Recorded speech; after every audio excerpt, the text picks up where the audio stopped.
Hello there, and welcome to the Sleepy Science Channel. I'm so glad you found your way here, because tonight we'll be drifting through the quiet wonders of the world we call home.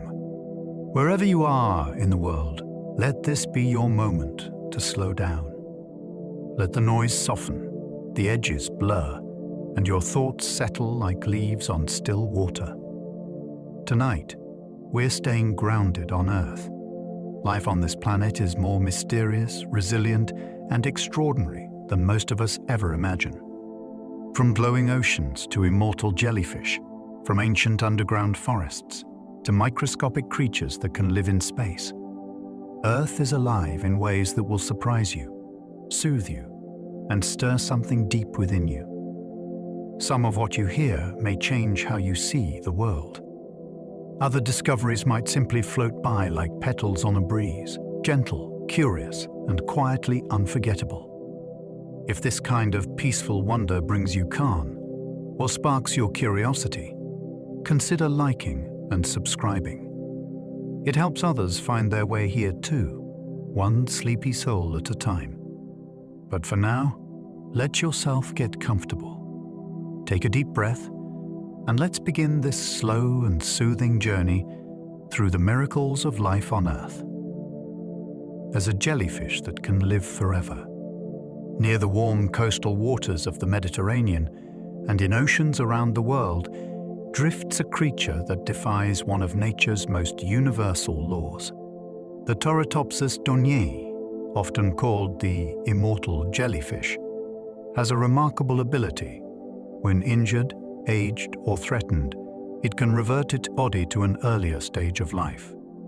Like a butterfly turning back into a caterpillar, it returns to its polyp form, the jellyfish equivalent of childhood, and begins again.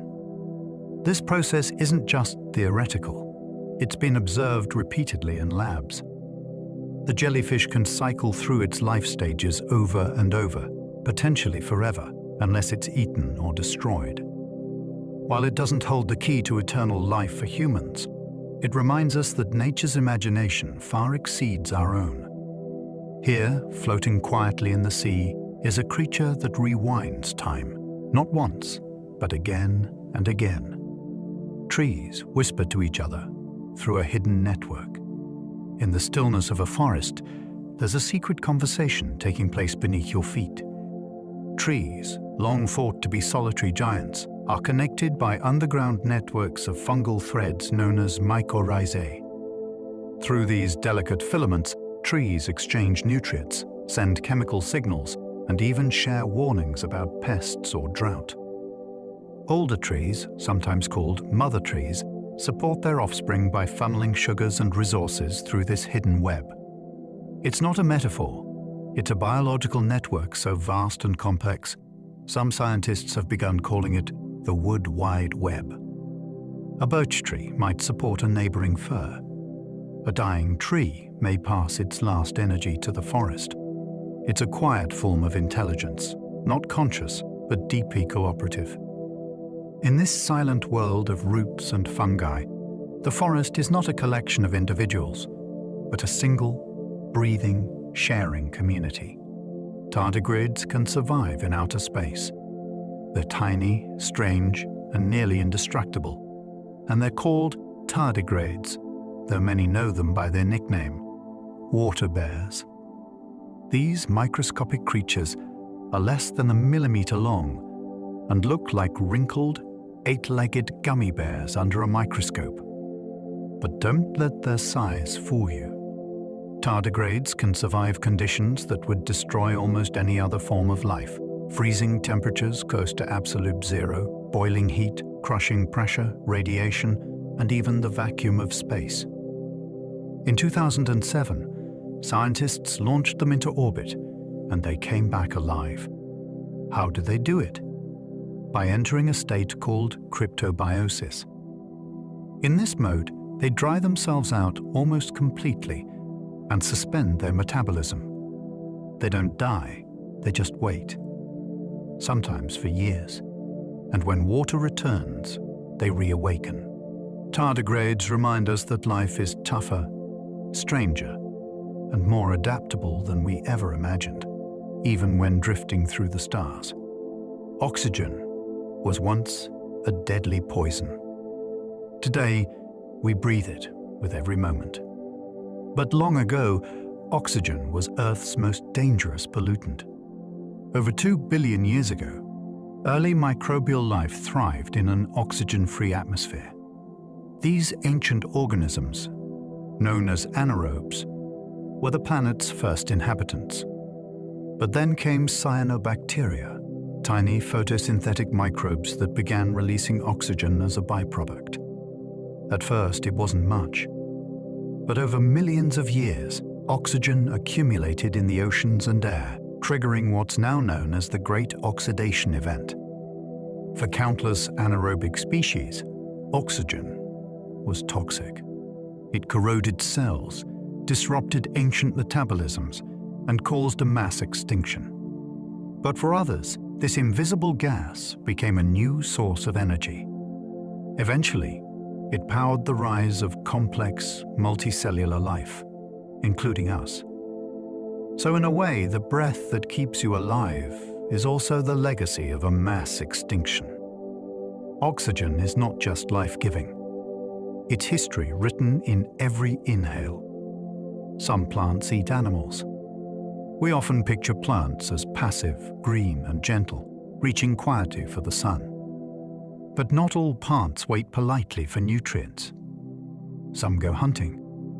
Carnivorous plants like the Venus flytrap, pitcher plant, and sundew lure insects with sweet scents or sticky nectar. And then, snap, or trap.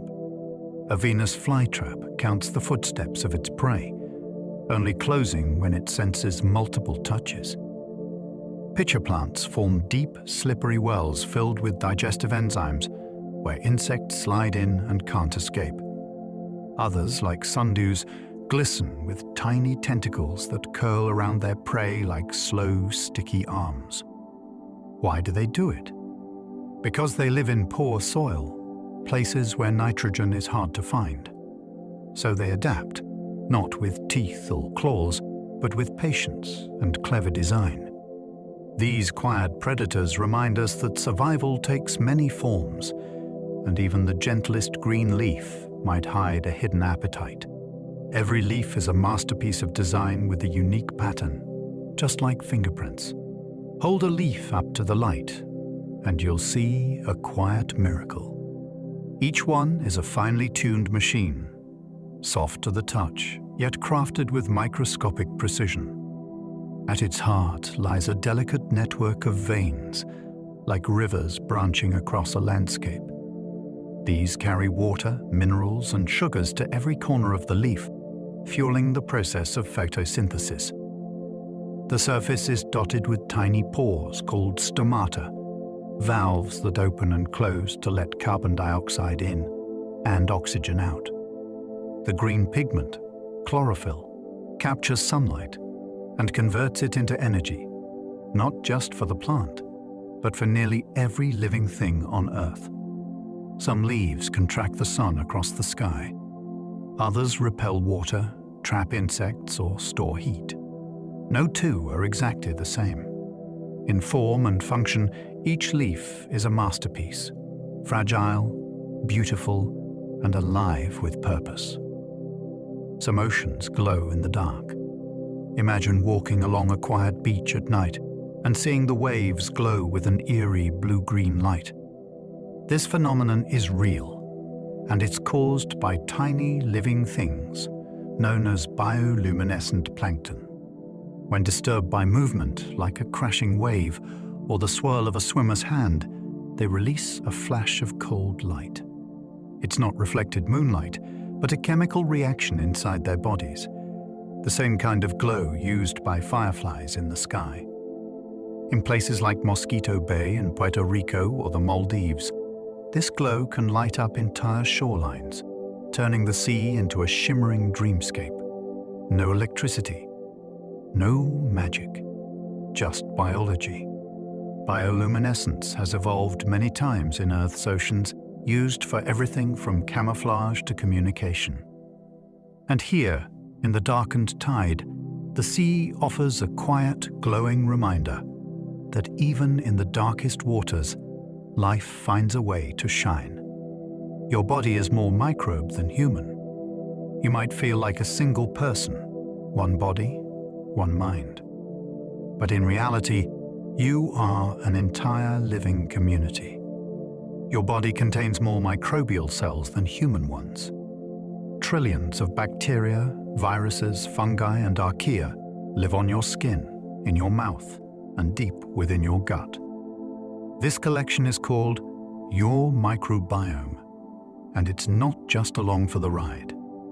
It helps digest your food, train your immune system, produce vitamins, and even influence your mood and behavior. In many ways, the microbiome is an extension of your body's own intelligence, a vast, invisible partner in nearly everything you do. Some microbes protect you. Others compete with invaders. And just as no two fingerprints are alike, your microbiome is uniquely yours. So the next time you feel alone, remember, you're never truly by yourself. You're a walking ecosystem, a world within a world. Ants can build bridges out of their own bodies. In the forests of South America, army ants are constantly on the move, flowing across the jungle floor like a living river. But when they reach a gap or obstacle, they don't stop. Instead, they build bridges out of themselves. One ant anchors to a branch. Another climbs onto its back. Then another and another, until a living structure forms, flexible and strong. Thousands of ants may link together, adjusting in real time to the weight and traffic above them. When the colony is done crossing, the bridge disassembles and the ants rejoin the march. These living bridges are not commanded by a leader. Instead, they emerge from local decisions, each ant responding to its neighbors, guided by instinct and contact. It's a stunning example of collective intelligence, a shape-shifting structure made entirely of life. One body among many, all working as one. Octopuses can rewrite their own DNA. In the silent depths of the ocean, the octopus drifts like a dream, shape-shifting, color-shifting, and watching with eerie alien eyes. It's already one of the most intelligent creatures on Earth. But what lies beneath is even stranger. Octopuses can edit their own RNA, the molecular scripts that translate DNA into proteins. While most animals stick to the genetic code they were born with, octopuses can make real-time adjustments to how their genes are expressed. This means they can fine-tune their biology on the fly, altering how their neurons work, how they sense their environment, or how they respond to temperature and stress. It's not the same as changing their DNA, but it gives them remarkable flexibility. We don't fully understand why or how they do this, but it adds one more mystery to a creature that already seems to come from another world. Some animals seem to recognize themselves.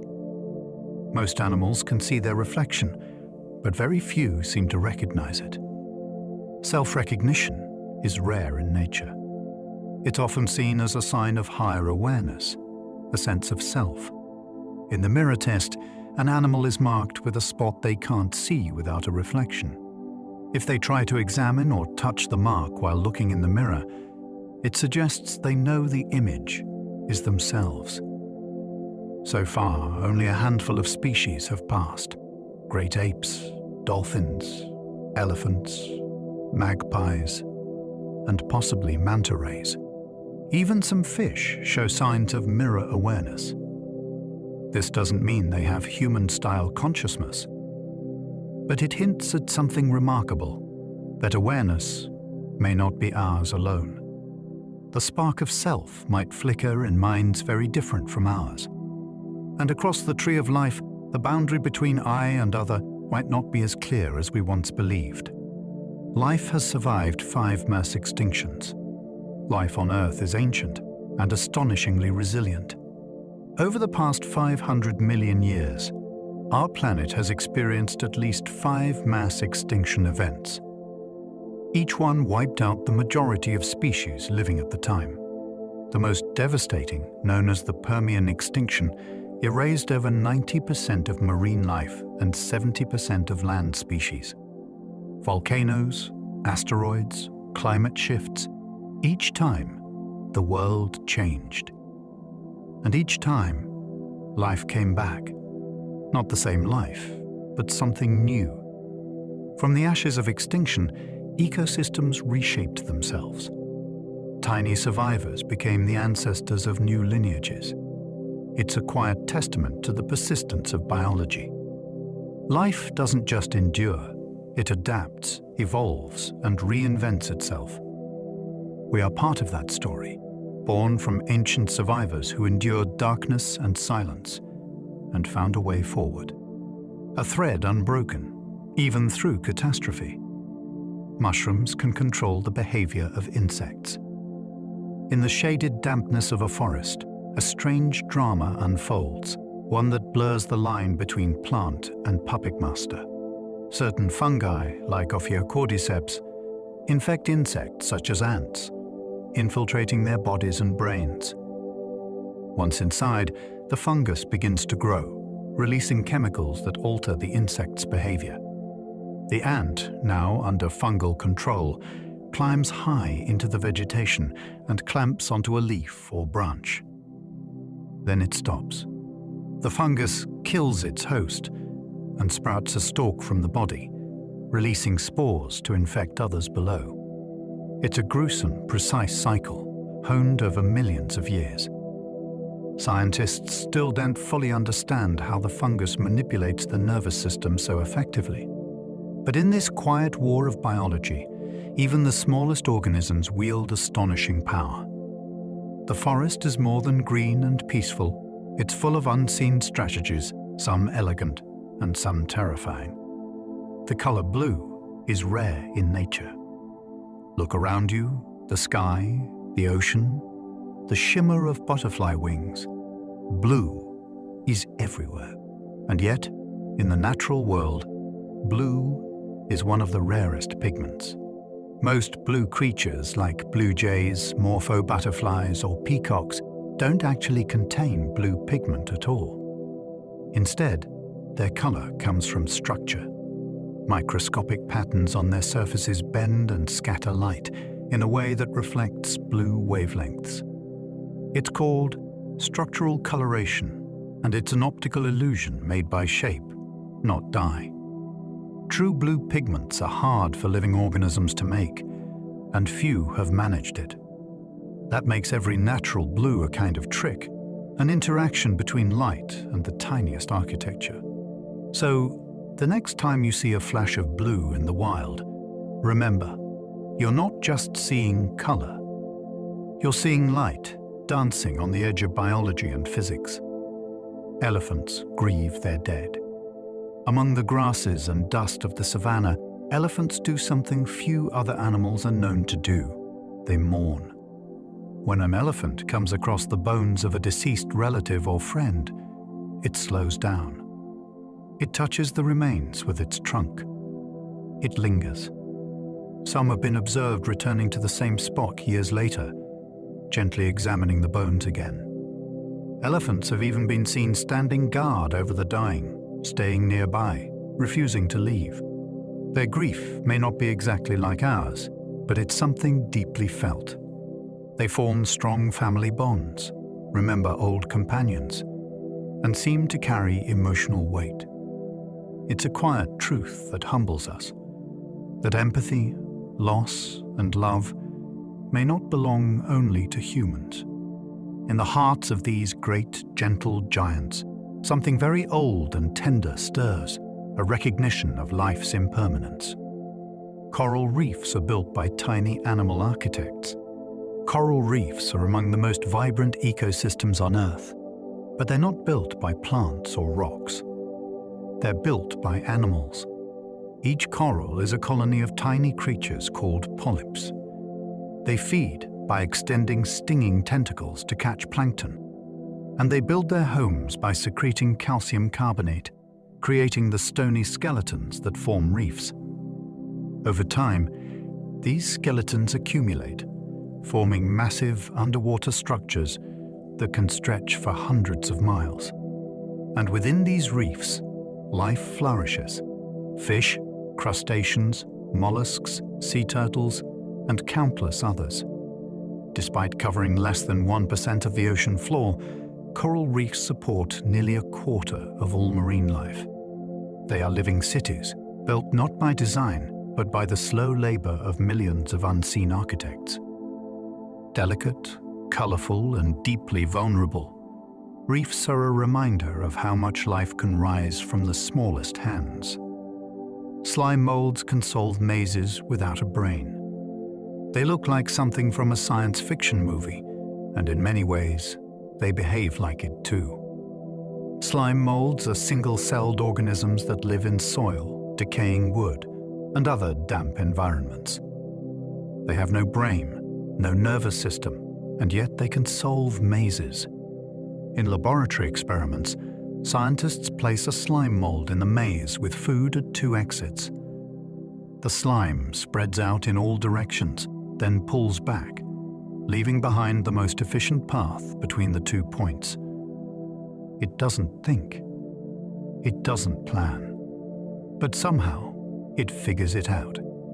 Slime molds use chemical gradients and feedback to explore their environment, a kind of distributed intelligence written into their bodies. They've even been used to model transportation networks, showing surprising parallels to human systems. It's a strange, mesmerizing reminder that intelligence comes in many forms. Not all of them need a brain. The Amazon makes its own rain. The Amazon rainforest doesn't just absorb rain, it creates it. Each day, as sunlight warms the canopy, billions of trees release moisture into the air through a process called transpiration. This vapor rises, cools, and condenses into clouds, which then fall again as rain, feeding the forest below. It's a cycle so vast and efficient that the Amazon generates much of its own weather. This self-sustaining loop helps regulate the climate of an entire continent and even influences weather patterns across the Atlantic. The forest is not just a collection of trees, but a vast breathing system. And when parts of it are lost, through deforestation or fire, the cycle weakens. Rain lessens, droughts spread. The Amazon is often called the lungs of the earth, but it's also the beating heart of South America's skies, pulsing moisture, breath, and life into the air itself. Some frogs freeze solid and still survive. In the icy stillness of winter, some frogs undergo one of the most astonishing transformations in the animal kingdom. They freeze. Not just slow down, but literally turn solid. The wood frog of North America can survive being frozen for days or even weeks. Its heart stops. Its blood turns to ice. Organs shut down, and its body stiffens completely. But thanks to natural antifreeze compounds in its tissues, the frog's cells remain intact. When spring returns and temperatures rise, the ice melts, and the frog wakes up, hopping away as if nothing happened. It's not a metaphor, it's cryogenic survival, affected by evolution. Scientists study these frogs in hopes of learning how to preserve human tissues or understand extreme biological resilience. For now, they remain quiet miracles of adaptation, tiny amphibians that defy winter's grip and return, heartbeat by heartbeat, to the living world. Whales can sing across entire oceans. Beneath the surface of the sea, songs drift through the dark. Long, slow, and haunting, the calls of blue whales can travel for thousands of miles underwater. These low-frequency vocalizations are among the loudest and deepest sounds made by any animal, and in the quiet depths, they can echo from coast to coast. Whales use these songs to find mates, navigate and communicate across vast distances.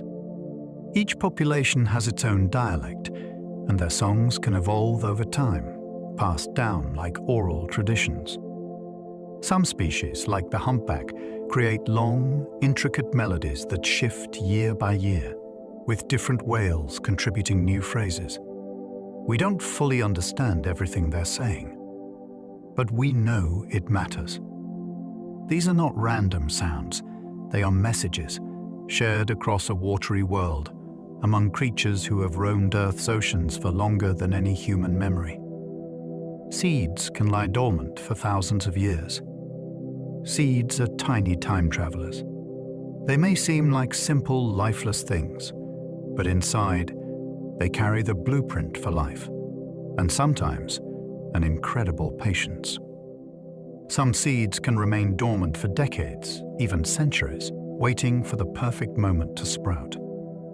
In one remarkable case, a date palm seed found in a 2,000-year-old archaeological site was successfully germinated in modern times. It had slept through empires, seasons, and silence, then, with water and warmth, awoke and grew. Other seeds survive freezing, fire, or burial under meters of earth. They're equipped with protective coats, complex chemistry, and finely tuned sensitivity to their environment. When the moment is right, not before, they begin again. In every seed is a quiet promise that life can wait, endure, and return. A single grain of stillness holding the future in its shell. Bioluminescence has evolved over 40 times. The glow of fireflies, the twinkle of plankton in the surf, the flicker of a deep-sea anglerfish's lure. These lights aren't borrowed, they're made by life itself. Bioluminescence, the ability to produce light through chemical reactions, has evolved independently at least 40 times across the tree of life. From bacteria to fungi, from squid to jellyfish, organisms have developed their own ways to glow. Some use light to attract prey, others to warn predators. Some use it to find mates or to vanish in plain sight. In the deep ocean, where sunlight never reaches, bioluminescence is everywhere, a flickering, drifting constellation of living stars. The chemistry is elegant. An enzyme called luciferase interacts with a light-producing molecule called luciferin, releasing energy as visible light. Simple, silent, and stunning. A shared language of glow that life has written again and again, in caves, in waves, and in the furthest corners of darkness. Your bones are made of stardust. It's not poetry. It's physics. The calcium in your bones, the very structure that holds you upright, was forged in the heart of ancient stars. In the final moments of a massive star's life, elements heavier than helium are created through nuclear fusion. When the star explodes in a supernova, those elements are scattered across space. Over time, they drift into clouds of dust and gas, mixing and settling, until gravity pulls them together once more. Planets form, oceans rise, and eventually, on one small blue world, life begins. The calcium, iron, carbon, and oxygen in your body all come from those ancient stars. You don't just live in the universe, you are the universe, arranged in a pattern that can think, breathe, and wonder. You are, quite literally, made of stardust, walking on a world shaped by light and time. Some insects can see in ultraviolet. When you look at a flower, you see color, maybe yellow, red, or blue. But to many insects, especially bees, flowers look completely different. That's because they can see ultraviolet light, a part of the spectrum invisible to the human eye. To them, the plain-looking petal might blaze with glowing patterns, landing guides, and radiant rings, all designed to lead them to the nectar within. These patterns aren't just beautiful. They're functional, Evolved through mutual benefit. The flower gets pollinated. The bee gets fed. Other insects use UV vision to navigate, find mates, or spot predators. Even the humble cabbage butterfly sees the world in shades we can't imagine. So, while we share the same planet, we don't share the same visual world. There's a hidden spectrum all around us, filled with light, signs, and colors we'll never quite see. Kangaroos can pause their pregnancies. Deep in the heart of the Australian outback, kangaroos carry a remarkable secret: the ability to pause time inside their own bodies. When conditions are harsh, or when a joey is already in the pouch, a mother kangaroo can delay the development of a fertilized egg. This phenomenon, called embryonic diapause, lets her body wait for the right moment to continue the pregnancy. She might be nurturing one joey outside the womb, one in the pouch, and have a third on pause, all at once. When food becomes available or the pouch is vacated, the embryo resumes development. It's a brilliant strategy for survival in an unpredictable climate.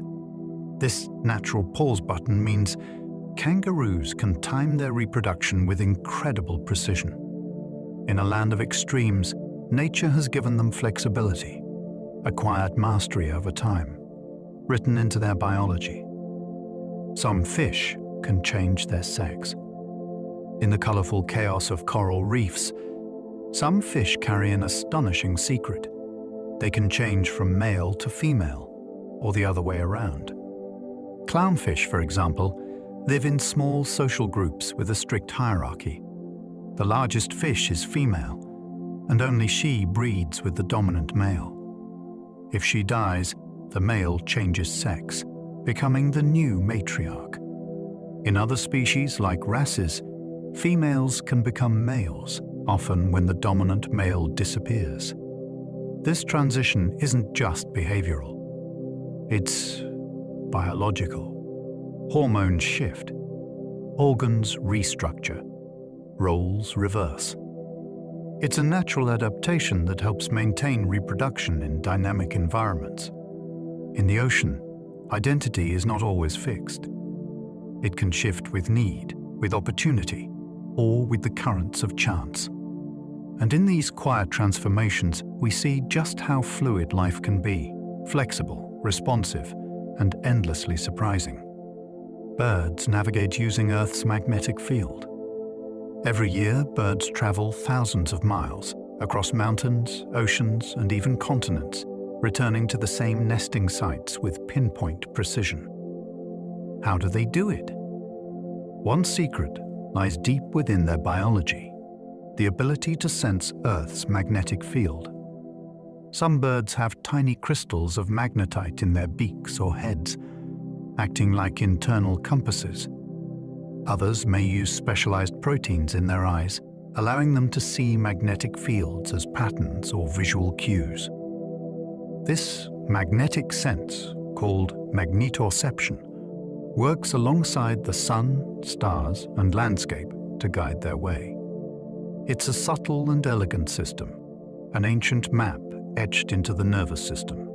We don't yet understand every detail, but we know it works.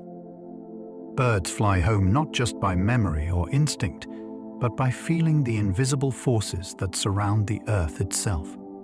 The Earth breathes through the carbon cycle. The Earth is alive in more ways than we often realize, and one of its deepest rhythms is the carbon cycle. Carbon moves through air, water, plants, animals, and rocks in a slow, interconnected flow.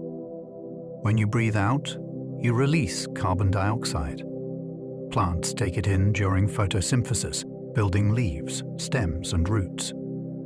Animals eat those plants. Decomposers break down what's left. Volcanoes emit it. Oceans absorb it. Some of this carbon becomes fossil fuels, some becomes stone, and some lingers in the air. This global exchange helps regulate climate, support life, and shape ecosystems. It's a cycle that moves not just through years, but through eons. And right now, it's out of balance, tilted by human activity. Understanding this cycle helps us see Earth not as static, but as breathing. In and out, light and dark, growth and decay. A living system, quietly spinning in space. Bacteria were the first builders of Earth's surface. Before plants, before animals, even before the oxygen we breathe, there were bacteria, and some of them built structures that still stand today.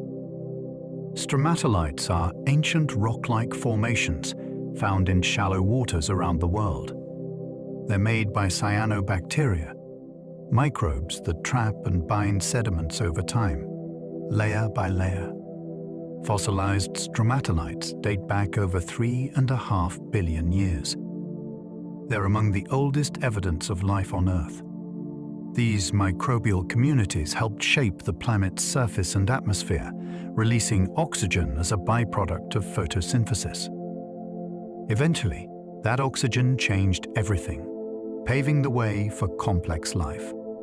Today, living stromatolites can still be found in places like Shark Bay, Australia. Quiet, strange, and ancient, they stand as monuments to the earliest engineers, builders without tools, architects without eyes. Just patient, microscopic life, laying the groundwork for all that followed. Dolphins have names for each other. In the ocean's shimmering blue, dolphins communicate with an intricate language of clicks and whistles. But there's something even more remarkable. They seem to have names. Each dolphin develops a unique signature whistle early in life, a kind of acoustic ID. Other dolphins learn and remember this whistle, using it to call out to specific individuals. It's not mimicry, it's recognition. When researchers played back a dolphin's own signature whistle, the animal responded, just like a person might turn when hearing their name. This behavior suggests a level of social memory and identity previously thought to be uniquely human. Dolphins live in complex, ever-changing groups. Being able to identify and track individuals helps maintain bonds, manage relationships, and navigate their fluid social world. In the deep, dolphins speak, and in their calls, we glimpse something astonishing, the roots of language, echoing beneath the waves. The Sahara was once a lush green paradise. Today, the Sahara stretches like a golden sea, vast, hot, and dry.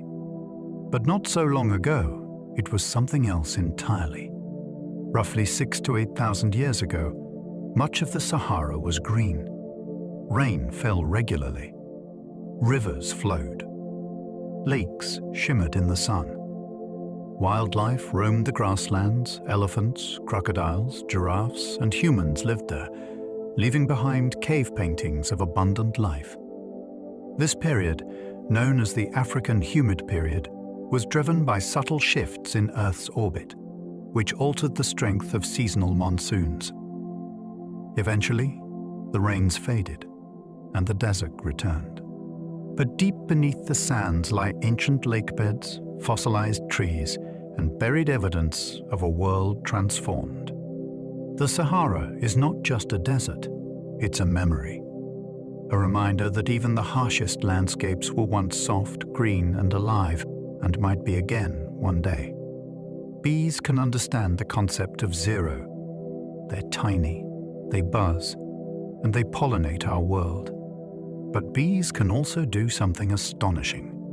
They seem to understand zero. In experiments, bees were trained to associate fewer shapes with a sweet reward. When presented with a blank card, no shapes at all, they correctly chose it over cards with one or more. This suggests that bees grasp the abstract idea that none is less than some. Only a few animals, like chimpanzees, dolphins, and parrots, have demonstrated this kind of numerical reasoning. That bees, with their tiny brains, can do the same is remarkable. It hints at a form of intelligence not limited by brain size, but shaped by need and evolution. Inside a hive, thousands of minds work as one, but even the individual bee holds surprises. Small body, big mind, a quiet buzz, and a brilliant brain. Wolves changed the shape of rivers. When wolves were reintroduced to Yellowstone National Park in the 1990s, something incredible happened. They didn't just affect deer populations, they reshaped the entire landscape. With fewer grazing animals, vegetation along riverbanks recovered. Trees and shrubs grew taller. Birds returned. Beavers built dams. The healthier plant life stabilized the soil, reducing erosion and changing how water flowed. In some places, rivers became more narrow and meandering, more stable. This phenomenon, known as a trophic cascade, shows how a single species can affect an entire ecosystem. Wolves, by simply doing what wolves do, created a ripple effect that transformed forests, waterways, and animal populations. It's a powerful reminder that nature is interconnected in ways we often don't see. Every creature plays a role, sometimes subtle, sometimes profound. And in the howl of a returning wolf, the land begins to heal. Flowers can hear the buzz of bees. We often think of flowers as passive, colorful, fragrant, and still. But some flowers are listening. Research has shown that certain plants can respond to the sound of a bee's buzz. When a pollinator approaches, the vibration of its wings triggers the flower to produce sweeter nectar within just minutes. The flower doesn't have ears, of course, but its petals vibrate in response to sound, acting like sensory organs that detect specific frequencies. This helps ensure the plant offers a better reward, exactly when a pollinator is nearby. It's a quiet dialogue. The bee calls, the flower answers. This subtle acoustic awareness adds another layer to how we understand plant behavior. Even without nerves or brains, plants can sense, respond, and adapt in real time. The garden is not silent. It's full of delicate humming conversations. Lichens are two organisms living as one. On stones, tree bark, and mounting cliffs, you'll find lichens, simple, crusty patches of color clinging to the surface. But these quiet organisms hold a surprising truth. They are not one life form, but two, or sometimes more. A lichen is a partnership between a fungus and an alga, or cyanobacterium. The fungus provides structure and protection. The photosynthetic partner makes food from sunlight. Together, they survive in places too harsh for either alone, from Arctic tundra to dry deserts. It's not always a gentle partnership. Sometimes the fungus dominates, shaping the alga into submission. But the result is resilience, a blended life form that can thrive where few others can. Lichens are ancient, stable, and essential to many ecosystems. They break down rock into soil, provide food, and create shelter. Two species, one life. A quiet collaboration written into the surface of the world. Water bears may outlive every other species. They're microscopic, squishy, and surprisingly cute. But tardigrades, also known as water bears, are among the toughest organisms on Earth. You've met them before in this list's surviving space, but their resilience goes even deeper. Tardigrades can endure freezing, boiling, intense radiation, crushing pressure, and total dehydration. They've been found on mountaintops, at the bottom of oceans, and deep within solid ice. When conditions get harsh, they curl into a dormant state called a ton, essentially hitting pause on life itself. In this state, they can survive for decades, maybe even centuries. Some scientists believe that tardigrades could even survive mass extinction events that wipe out larger life forms, from asteroid impacts to global radiation. They are not invincible, but they are astonishingly prepared. In the quiet corners of the world, the water bear waits, tiny, eternal, and ready to begin again. Naked mole rats don't age like other mammals. They're strange, wrinkled, and live underground. But naked mole rats are one of the most biologically fascinating mammals alive. Unlike most creatures, they seem to defy the usual patterns of aging. They don't show a typical increase in mortality risk as they get older. They resist cancer, tolerate low oxygen environments, and live up to 30 years, an incredibly long time for a rodent. Their cells remain stable. Their proteins resist damage. In fact, a 5-year-old mole rat looks very much like a 25-year-old one, internally at least. They live in complex underground colonies with a single breeding queen, much like insects. Scientists study them for clues about longevity, cancer resistance, and resilience under stress. In the dim tunnels beneath the earth, these creatures lead quiet, hidden lives, soft-skinned and small, but carrying secrets that may one day help us all. The human body contains trillions of cells. You are made of stardust and stories, and also about 30 trillion cells. Every breath, every thought, every heartbeat is the work of countless microscopic parts, each with its own role. Muscle cells contract. Neurons fire. Red blood cells deliver oxygen. Skin cells renew. Gut cells digest. Immune cells defend. Together, these diverse cells form a single unified body, one being, made of many. But your body is also full of movement. Cells are constantly dying and being replaced. You rebuild yourself, piece by piece, every day. You're not static, you're a living symphony of cellular cooperation. And still, somehow, it all works in balance. Even now, as you rest, millions of cells are working quietly to keep you whole. You are not one thing. You are a community, a miracle of coordination, humming softly beneath your skin. Some parrots can outsmart a toddler. They're colorful, talkative, and often playful. But parrots are also among the most intelligent animals on the planet. Studies have shown that some species, like the African grey parrot, can count, understand concepts like same and different, and even grasp the idea of zero. One famous parrot named Alex learned to identify colors, shapes, and quantities. He could ask for what he wanted, express frustration, and answer complex questions. In many tasks, he performed on par with, or better than, a human toddler. Parrots use their intelligence in the wild too, solving problems, navigating social groups, and even using tools.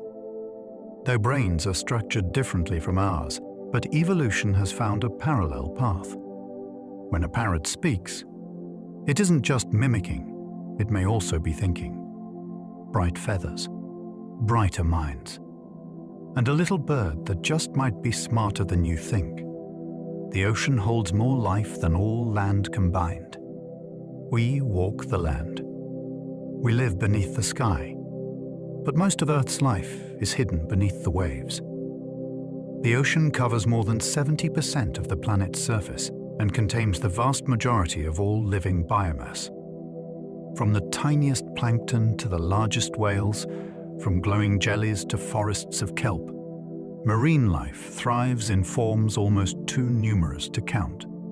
Coral reefs, open water, deep trenches, each supports a unique community.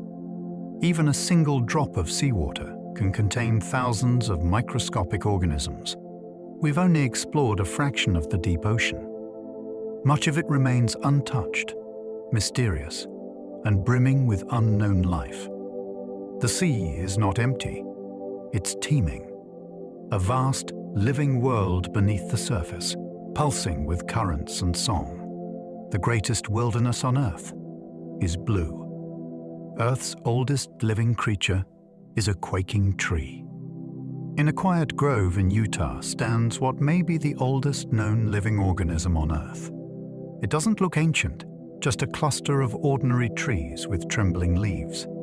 But beneath the surface, they're all connected.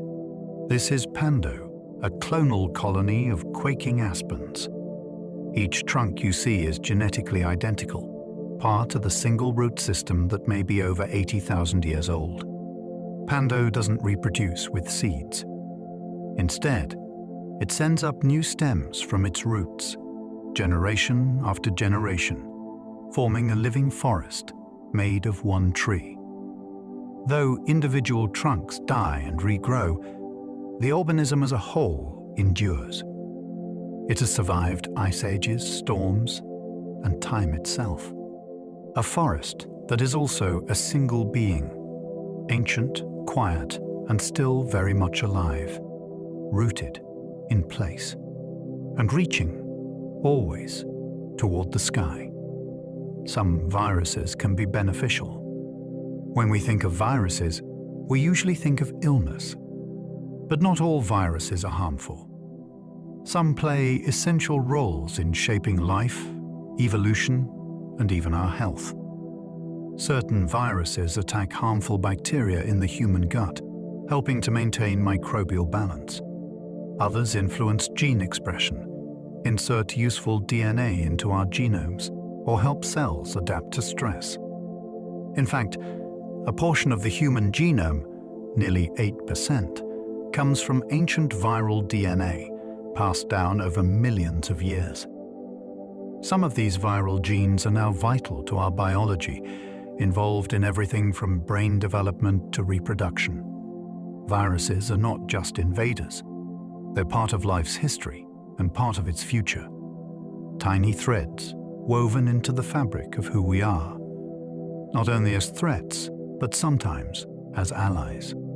Sharks have been on Earth longer than trees. Sharks are often seen as modern predators, sleek, fast, and dangerous. But their lineage is older than it appears. Sharks have existed for over 400 million years. Trees, by comparison, only appeared around 350 million years ago. That means sharks were swimming in Earth's oceans before a single leaf shaded the land. They survived 5 mass extinctions, including the one that wiped out the dinosaurs. Their basic body plan has changed very little over time, a testament to how effective and well-adapted they are. Modern sharks come in hundreds of forms, from gentle whale sharks to hammerheads and deep-sea lantern sharks. But all carry the legacy of deep time, a lineage almost unimaginably old. Each glide through the water is a movement shaped by eons, silent, steady, and enduring. Rainforests make their own clouds. Rainforests aren't just shaped by the weather, they help create it.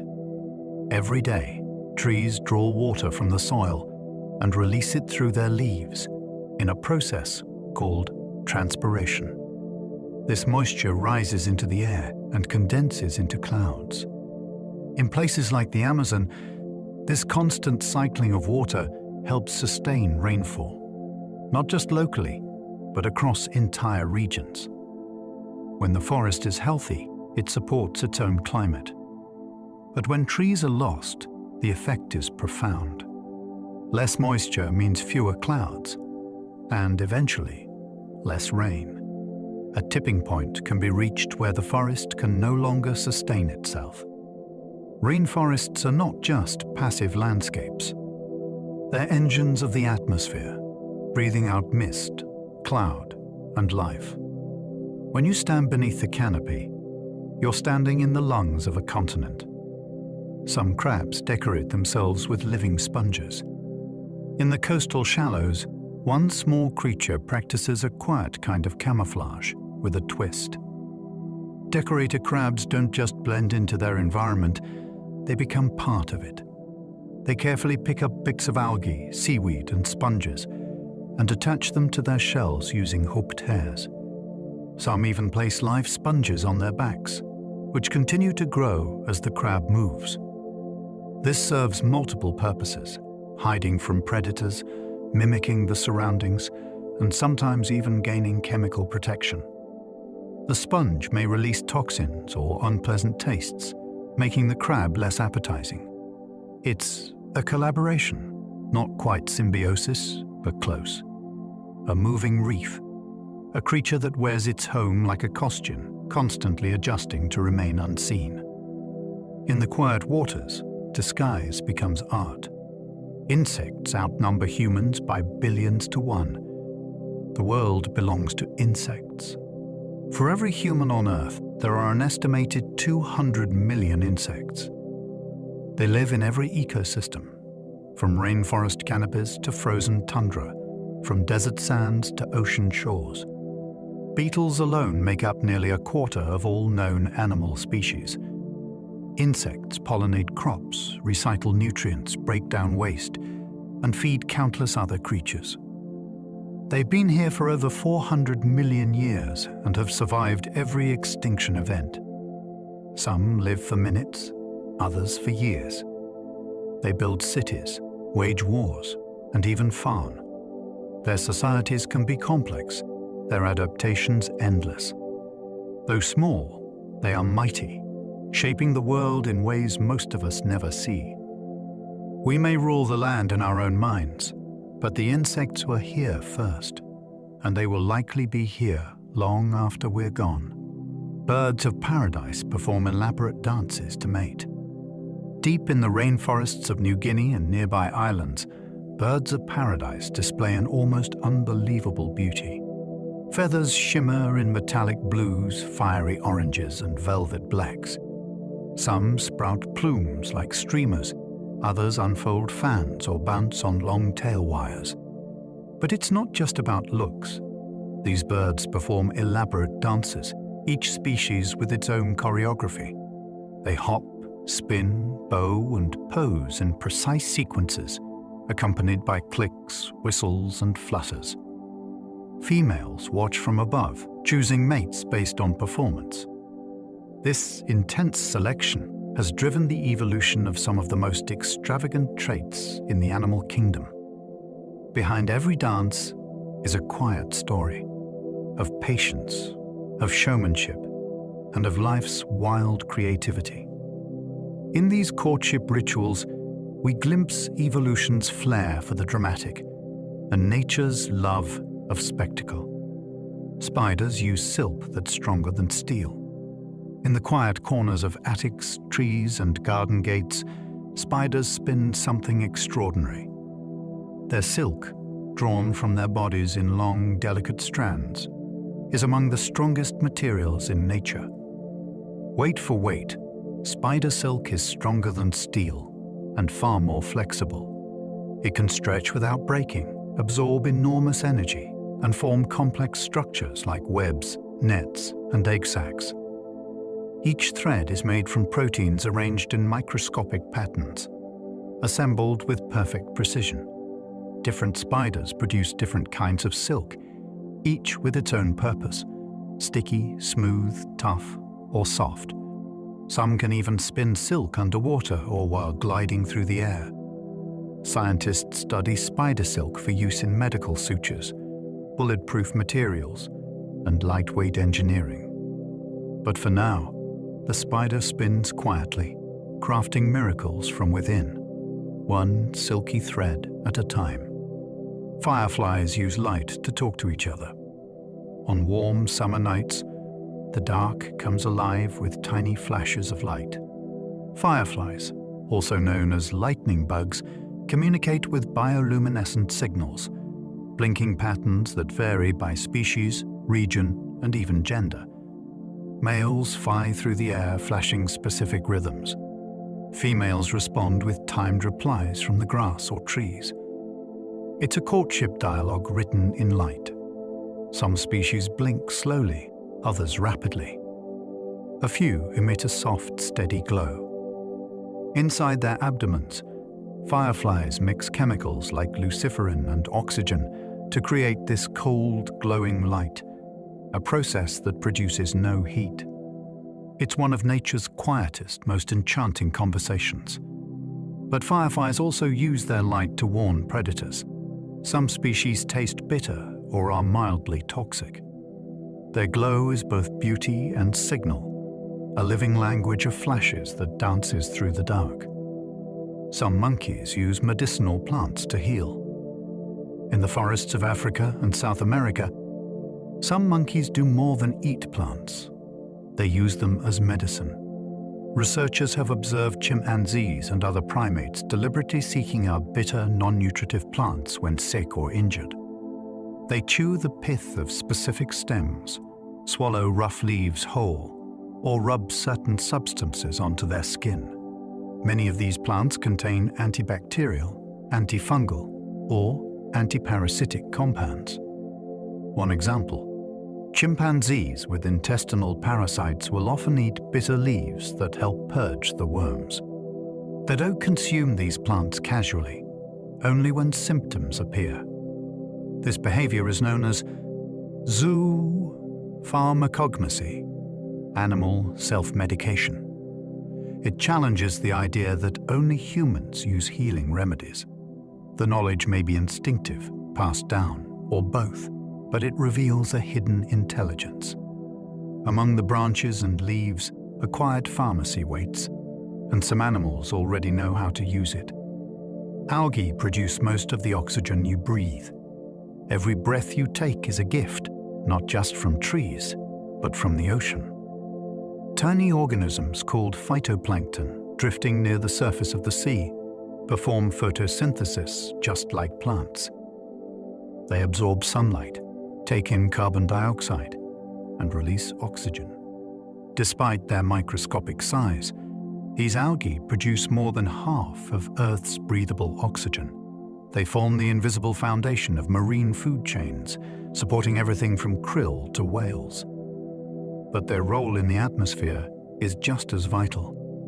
Without them, the balance of gases in the air would change, and so would the climate. Phytoplankton respond to temperature, currents, and nutrients, and are deeply sensitive to changes in the ocean. They're not visible from shore, but they're everywhere. A shimmering cloud beneath the waves. With each exhale, remember, the ocean is breathing with you. Crows can plan for the future. In the quiet corners of forests and cities, crows go about their day with purpose and remarkable foresight. These birds, members of the corvid family, have been observed saving tools for future use, hiding food in secure places, and even bartering for rewards. In experiments, crows have chosen a less tasty treat in the moment if it meant getting something better later. They've used sticks to fish out food, bent wires into hooks, and shown an understanding of cause and effect. Some even remember the faces of people who've wronged them and hold grudges for years. Their intelligence rivals that of great apes, despite their much smaller brains. And unlike many animals, crows seem to think ahead, not just act on impulse. They are planners, problem solvers, quiet minds in feathered coats, watching, learning, and remembering. Snakes can see heat with their faces. For some snakes, sight doesn't end with light. They can also see heat. Pit vipers, pythons, and boas possess special organs called pit receptors, small openings on their faces that detect infrared radiation. This allows them to sense the body heat of warm-blooded prey, even in total darkness. The image they perceive isn't like human vision. It's more like a thermal map, a glowing silhouette of warm shapes against a cooler background. This ability gives snakes a powerful edge during nocturnal hunts, helping them strike with astonishing accuracy. It's not magic, but physics, tuned into biology. Some scientists compare it to having a sixth sense, the world seen through heat, not light. A reminder that every species moves through its own version of reality, shaped by the tools evolution has given them, and shaped by what they need to survive. the Arctic tundra blooms all at once. For most of the year, the Arctic tundra sleeps beneath ice, wind, and silence. But when summer arrives, brief, bright, and urgent, everything changes. In a matter of days, frozen soil softens.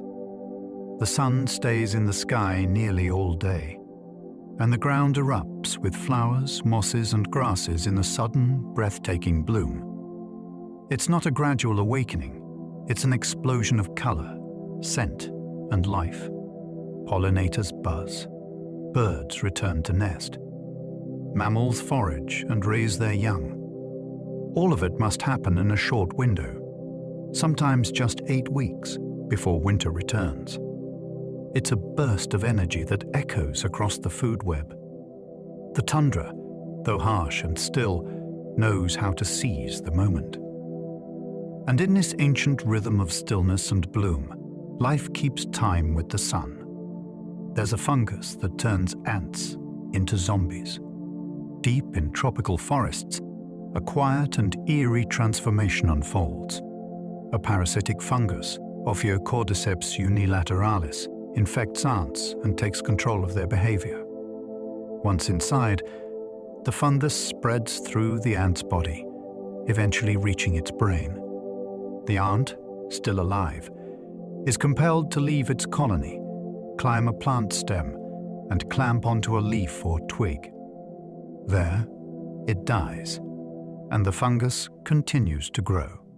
A stalk bursts from the back of the ant's head, releasing spores into the air to infect others.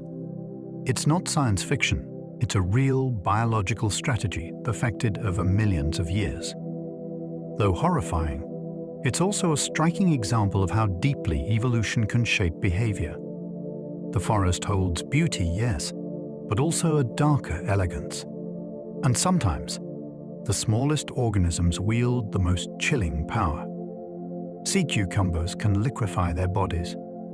At first glance, a sea cucumber might not look like much, just a soft, sausage-shaped creature lying on the ocean floor. But it holds a remarkable ability. It can turn itself into liquid. When threatened or navigating tight spaces, a sea cucumber can alter the stiffness of its body by rearranging the proteins in its connective tissue.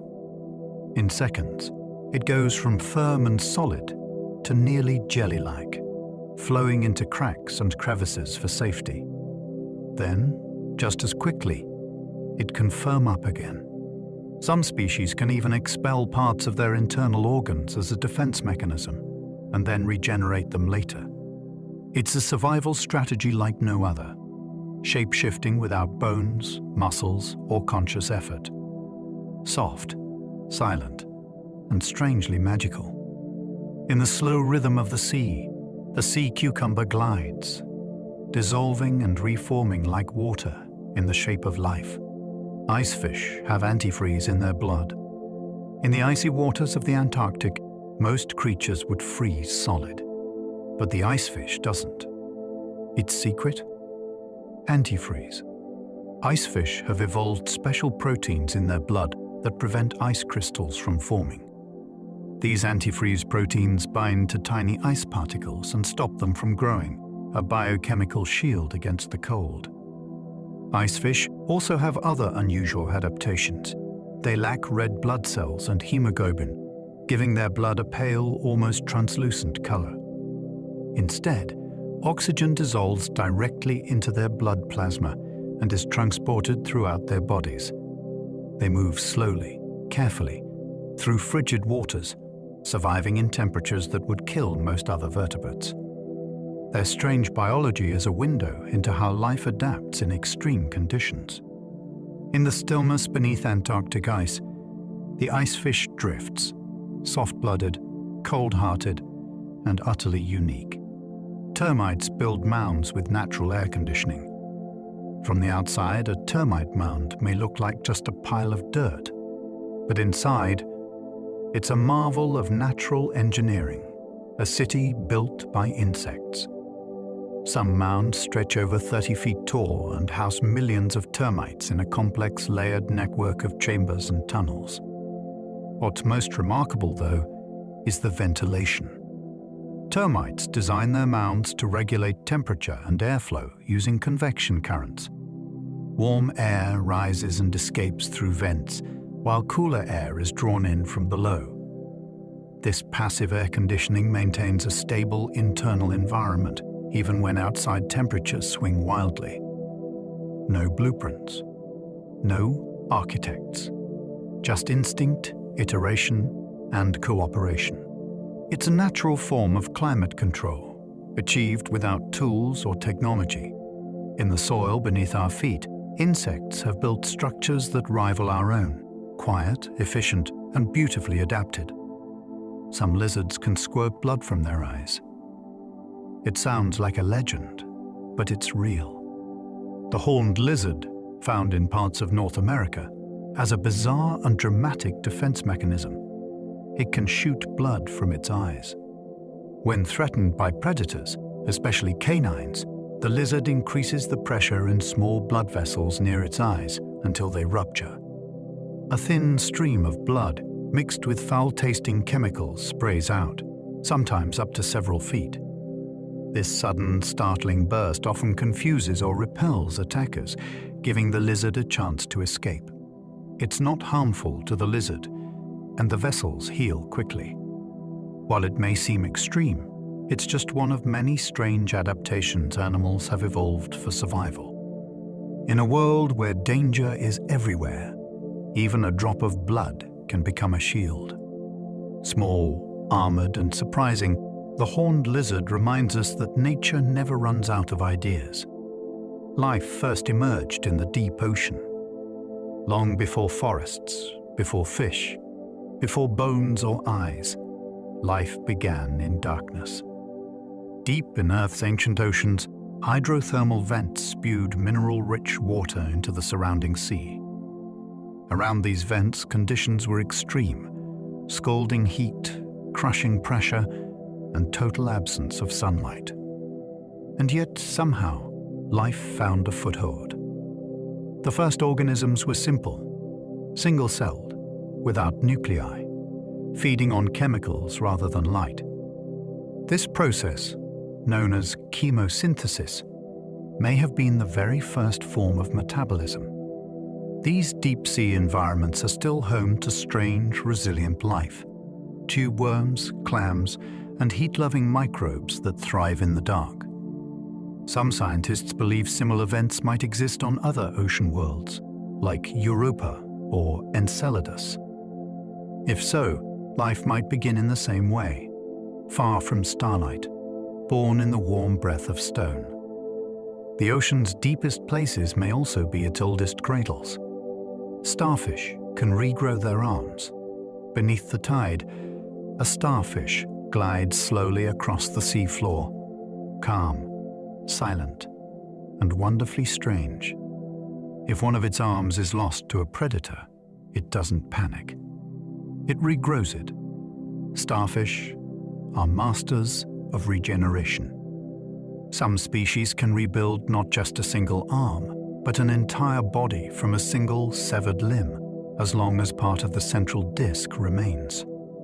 This ability is made possible by a unique network of stem cells and decentralized nerves.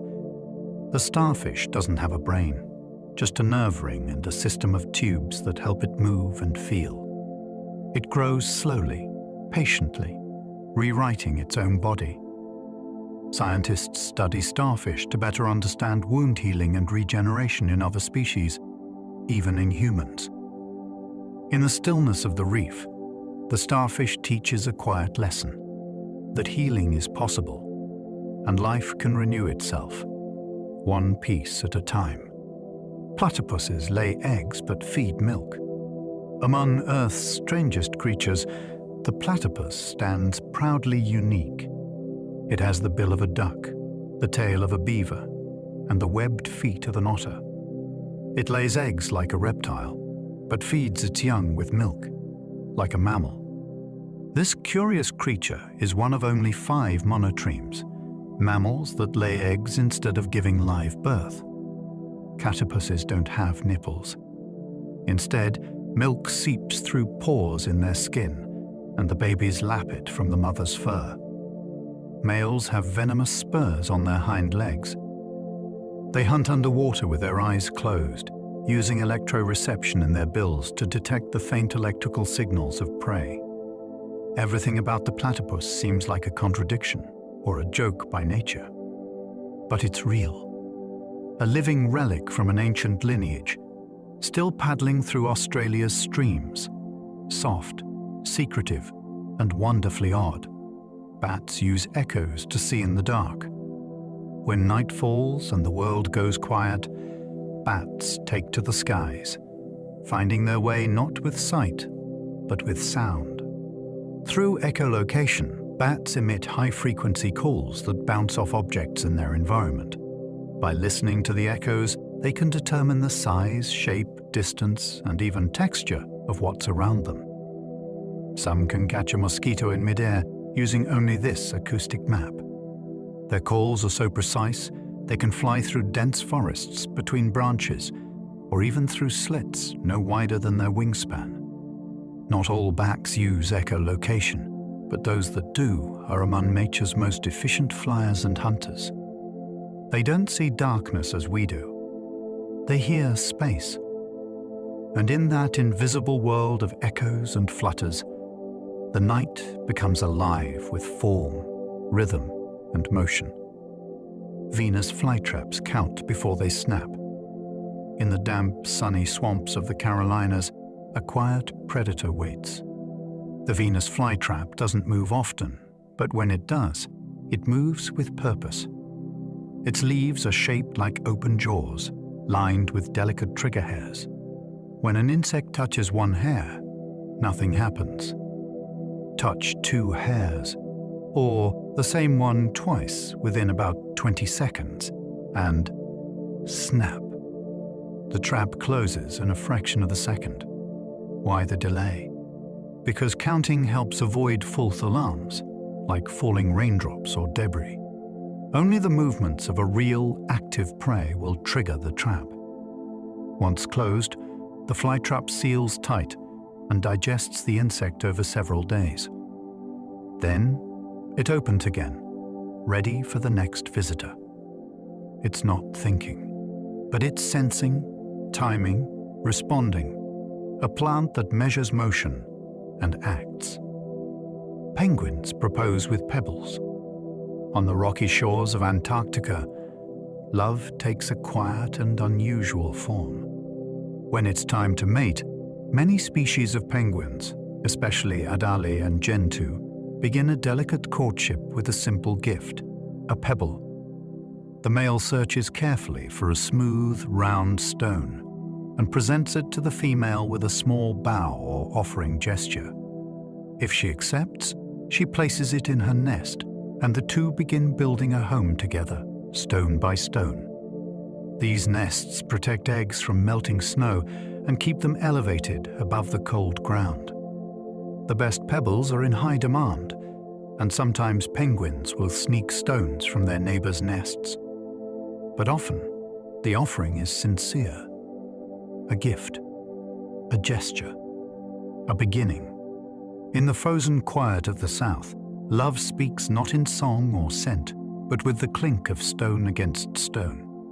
Some birds can sleep while flying. High above the waves, where there's no place to rest, some birds have mastered a remarkable skill, sleeping on the wing. Species like the frigate bird and the alpine swift can stay aloft for days or even weeks, gliding across vast distances without ever landing. To survive such journeys, they sleep with only half their brain at a time, a phenomenon called unihemispheric slow-wave sleep. One side of the brain rests, while the other stays alert enough to guide flight and avoid danger. Their eyes even take turns staying open. It's not deep sleep, but it's enough. While soaring over the sea, they drift in and out of awareness, cradled by the wind. Nature has found a way for rest and motion to coexist, a gentle balance of vigilance and surrender. And in the quiet sky, some dreams are carried on wings. The human brain runs on tiny electrical sparks. Beneath your thoughts, beneath your dreams, your brain glows with quiet fire. Every idea, every memory, every motion begins as an electrical signal, a spark leaping between neurons in the darkness. Your brain contains roughly 86 billion of these cells, each forming thousands of connections, creating an intricate web of communication. These tiny impulses travel down axons, jump across synapses, and cascade into patterns that become feelings, words, and decisions. It's not electricity like in a wire. It's biological, flowing through ion channels, fueled by chemical gradients. The result is a storm of light and thought, always changing, always alive. Even in deep sleep, your brain hums with low rhythms, waves of electricity pulsing beneath your skull. You are not powered by wires or gears, but by sparks. Tiny flickers that give rise to awareness. Cuttlefish can disappear in plain sight. Cuttlefish are masters of vanishing. These soft-bodied cephalopods can change the color, texture, and pattern of their skin in the blink of an eye, blending perfectly with sand, rocks, or coral. They achieve this using specialized cells called chromatophores, iridophores, and leucophores, which expand or contract to create shifting colors and optical effects. Even more incredibly, cuttlefish are colorblind. They can't see color the way we do, and yet they match their surroundings with uncanny accuracy. Some scientists believe they use brightness, contrast, and polarization to guide their camouflage. Cuttlefish can mimic not only color, but also texture, raising bumps or flattening their skin to match the surface they rest on. It's not just for hiding, it's for communication, hunting, and play. One creature, infinite disguises. A living canvas that paints itself anew with every breath. The moon controls the breeding of coral. On certain nights of the year, under the light of a full moon, coral reefs begin to glow, not with light, but with life. All at once, corals across entire reefs release their eggs and sperm into the ocean in a synchronized spawning event. This happens with breathtaking precision, often just once a year, and timed to the lunar cycle.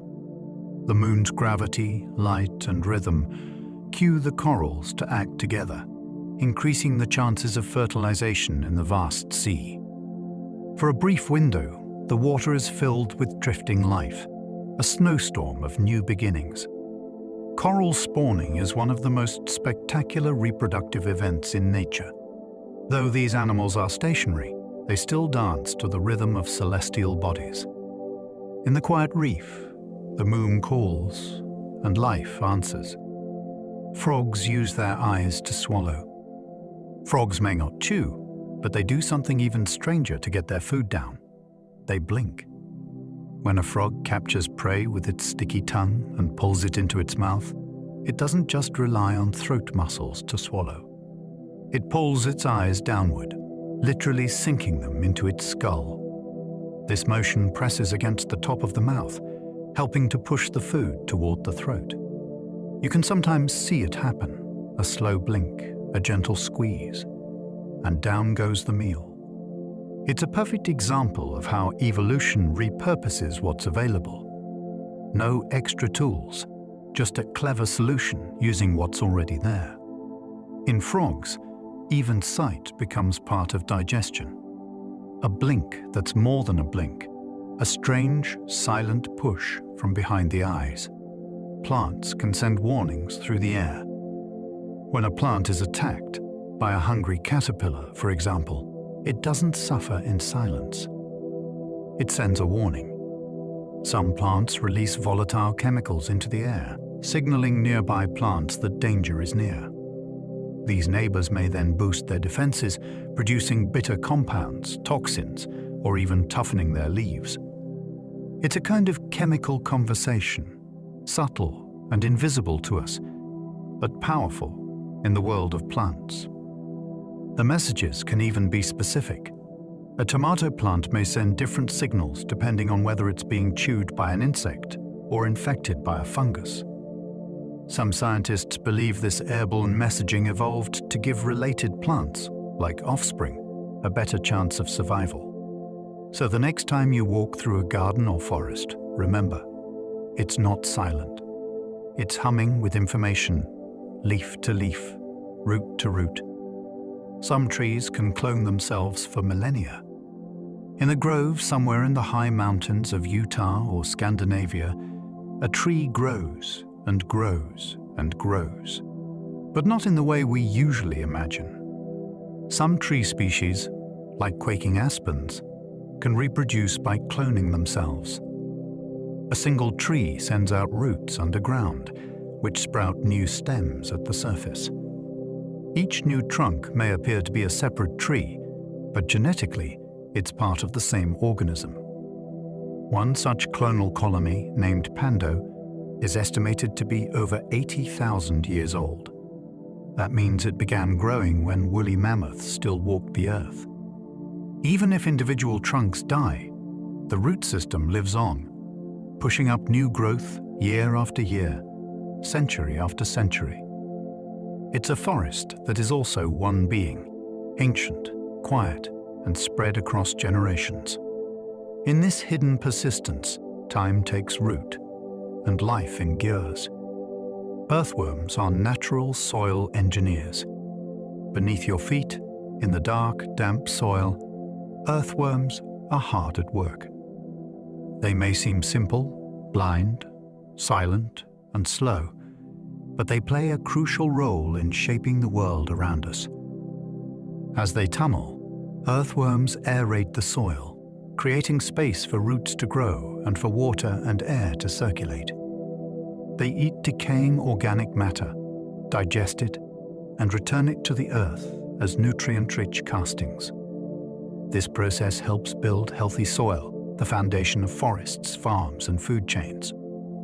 Their movement also mixes layers of soil, redistributing minerals and organic material. Charles Darwin once said that it may be doubted whether there are many other animals which have played so important a part in the history of the world. Quiet, tireless, and unseen, earthworms are architects of life itself. In every garden, meadow, and forest, they shape the ground beneath our feet. Giraffes sleep less than 2 hours a day. Towering above the savannah, giraffes seem almost too tall to rest, and in a way, they are. These gentle giants sleep for as little as 30 minutes to 2 hours per day, usually in short bursts. Their sleep is often taken standing up, though they occasionally lie down for brief, deep sleep phases, curling their long necks back like a bow. Why so little sleep? Because being tall and slow makes them vulnerable to predators, so they've evolved to stay alert. Even during rest, one member of a group often keeps watch. Despite their minimal sleep, giraffes remain active, curious, and socially complex animals. Scientists still don't fully understand how they thrive on so little rest, but their biology seems finely tuned for survival in open landscapes. Under the stars, while lions and hyenas roam, the giraffe dreams, but only for a moment. Microbes can eat plastic. Plastic, once thought to last forever, may not be as permanent as we believed. In recent years, scientists have discovered microbes that can break down certain types of plastic. Some bacteria and fungi produce enzymes capable of digesting polyethylene terephthalate PET, a common material in bottles and packaging. They don't do it quickly, but they do it efficiently, turning synthetic waste into simpler compounds they can absorb. These microbes have been found in landfills, soil, and even the guts of insects. The discovery offers hope for more sustainable ways to handle plastic pollution. Engineers are now studying how to enhance or replicate these enzymes for large-scale recycling. It's not a solution to all our waste problems, but it's a beginning. Even in the mess we've made, life is adapting, finding new niches, new food sources, and new ways to carry on. Arctic foxes change color with the seasons. In the cold northern reaches of the world, the Arctic fox moves silently across snow and stone. Its fur changes with the seasons, a natural cloak that shifts between invisibility and survival. In winter, the fox's coat turns pure white, blending perfectly with ice and snow. In summer, it molts to a brown or greyish coat, camouflaging with rocks and tundra grasses. This adaptation helps it avoid predators and sneak up on prey, from birds to lemmings. The Arctic fox's fur is also incredibly thick, insulating it against some of the harshest temperatures on Earth, sometimes as low as -50 degrees Celsius. It even grows fur on the soles of its feet. Season by season, it becomes the land it walks upon. A shapeshifter in fur, tuned to the turning of the world. The deep sea is teeming with alien life. Beneath the sunlit surface, far past the reach of light, lies a world that feels more like science fiction than Earth. The deep sea, cold, dark, and pressurized, is home to creatures unlike anything found on land. There are fish with lanterns on their heads, translucent predators, glowing jellyfish, and spindly crabs that walk like machines. Some survive on the chemicals emitted from hydrothermal vents. Others drift in endless twilight, bioluminescent and slow. These creatures face crushing pressure and frigid temperatures, and yet they thrive. Because there is no light, many have evolved strange features, enormous mouths, bizarre shapes, or even invisibility. We've explored only a fraction of the deep ocean, but what we've seen is stunning. An alien planet beneath our own, quiet, vast, and filled with life that waits in the dark. Some birds use tools to hunt. We often associate tool use with primates or humans, but in the wild, some birds are just as clever. Crows, ravens, and especially New Caledonian crows have been observed shaping sticks, leaves, and even hooks to extract insects from crevices. But they aren't alone. Green herons drop small objects onto the surface of the water to lure fish within striking distance. Woodpecker finches in the Galapagos use twigs like tweezers. And Egyptian vultures use rocks to crack open ostrich eggs. These birds don't just find tools, they choose them carefully, modify them, and use them in ways tailored to specific challenges. In some cases, young birds learn by watching their elders, passing down knowledge across generations. It's problem-solving, it's invention, and it's a gentle reminder that intelligence isn't bound to hands, it can soar on wings too. Camels can survive for weeks without water. In the harsh deserts of Africa and the Middle East, camels move steadily across sand and sun, unhurried, unshaken, and rarely thirsty. They can survive for weeks without drinking, and when water becomes available, they can consume over 30 gallons in a matter of minutes. But contrary to popular belief, camels don't store water in their humps. They store fat. This fat provides both energy and, when broken down, some water as a byproduct. Camels also conserve moisture through efficient kidneys, dry feces, and a body temperature that fluctuates to reduce sweating. Their blood cells are uniquely shaped to flow freely even during dehydration. Every part of the camel is adapted for endurance. Long lashes to block sand, thick lips to eat thorny plants, wide feet to walk on dunes. They are not just survivors, they are specialists in scarcity. Baby chicks talk to their mothers before they hatch. Long before a chick breaks free from its shell, it begins to chirp, soft, rhythmic sounds from inside the egg. These calls are more than just noise. They're part of an early conversation. Mother hens respond to these chirps, adjusting their behavior, sometimes turning the eggs, sometimes softly clucking in return. Even unhatched siblings can respond to one another, helping to coordinate hatching times. This gentle exchange helps prepare the chick for life outside the egg, building bonds and synchronizing development. Some researchers believe this prenatal communication improves survival, guiding breathing rhythms and even social behavior. The egg, it turns out, is not silent. It's alive with tiny voices, whispering their arrival. A heartbeat, a breath, and a call, all before the first crack of the shell. Some insects can survive being frozen. Winter is brutal for tiny creatures, but some insects have evolved to meet the cold head-on. Certain species, like the Arctic woolly bear moth or the goldenrod gall fly, can survive being completely frozen.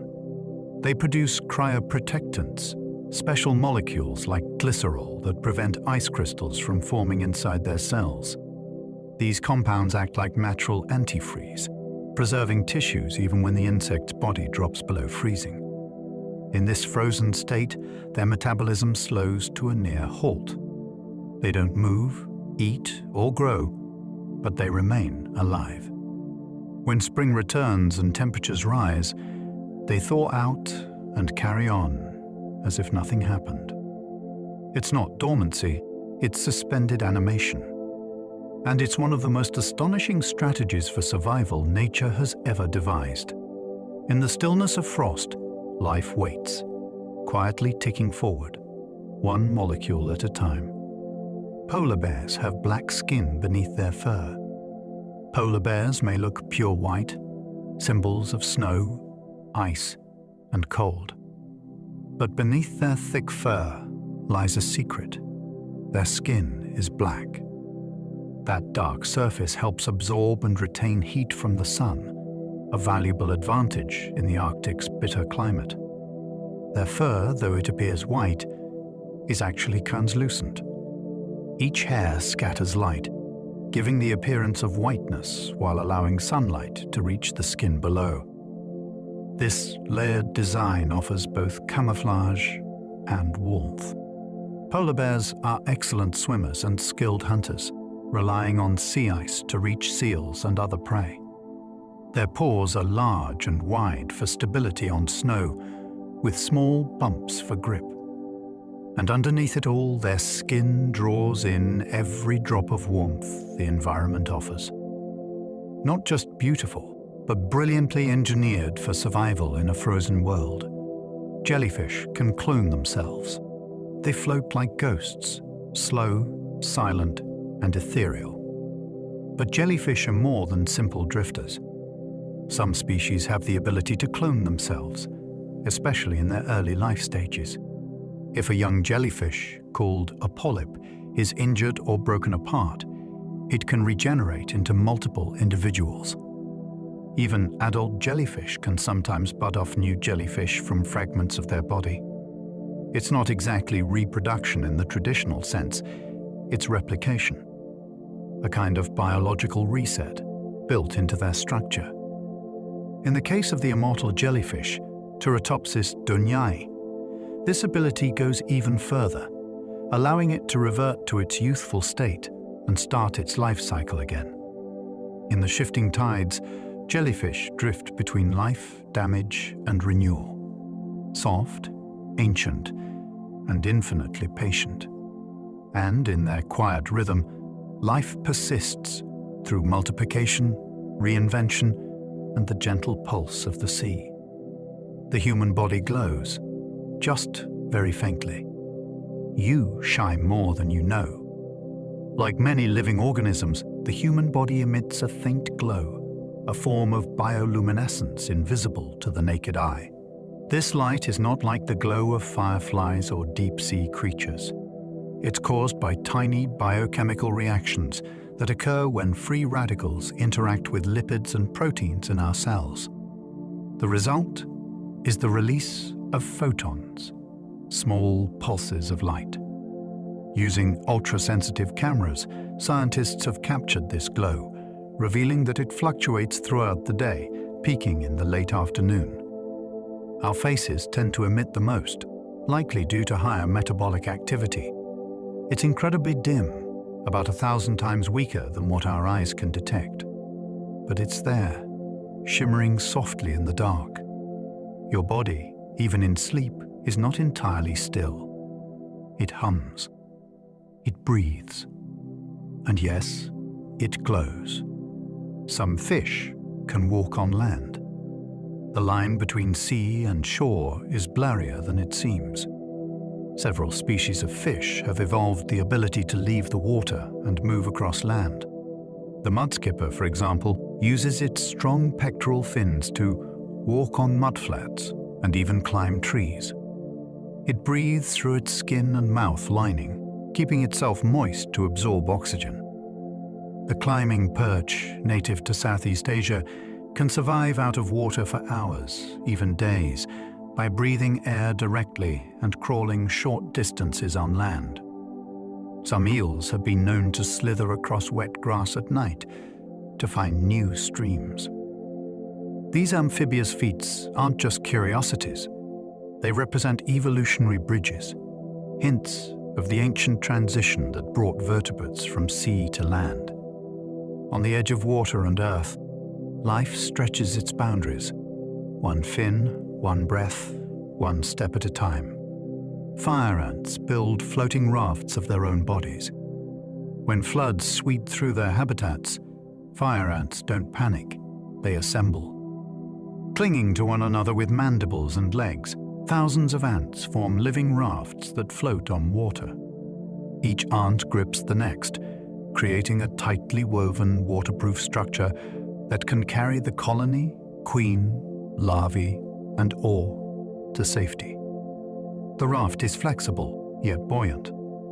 Air trapped between their bodies helps them float. And if the raft is disturbed, it shifts and reforms, adapting to the movement of water. No leader directs this construction. It emerges from simple rules followed by each ant, local decisions giving rise to collective resilience. These living rafts can last for weeks. They're not just survival tactics, they're living machines.